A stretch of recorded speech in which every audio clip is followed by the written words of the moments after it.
Sabi mo sa mga luto namin dito sa Kubo ni Andeng. Ay, masarap man. Masarap ba? Ah, masarap. Pangdoble. Pandoble. Ayan si Kuya. Pangdoble. Oh, oh. Good daw, sabi ni Kuya. Oh. Sarap daw, parang inasal daw. Kala ko talaga, nasal. Marinate lang pala. Marinate ko lang yan. Sarili namin gawa yan. Ayan. Oo. Ayan, mga sarili namin gawa. Ayan. Nagulat ako ah. Baka, kala mo, inasal ano? Ang gulat si Kuya, kala niya inasal eh, oh.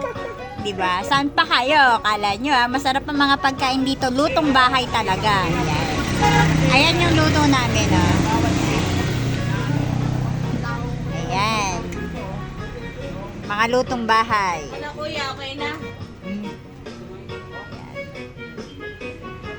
Ingat-ingat kayo ha. Ngayong linggong to, 3 na yung aksidente. Ano ba? Kahapon meron din. Tas ngayon 3. Basta ingat po kayo palagi ha. Yan ang tatandaan nyo. Mag-ingat, ingat talaga kayo.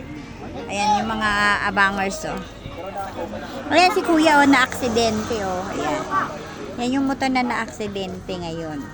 Kakaalis lang yung isang na-aksidente. Dinala sa... Kinuha ng pulis yung aksidente kanina kasama yung kotse, mag-usap sila dun sa krami. Ayan, sa nila, yan tuloy. Basta tuloy-tuloy lang kayo, ingat lang po kayo. Ayan, ingat po.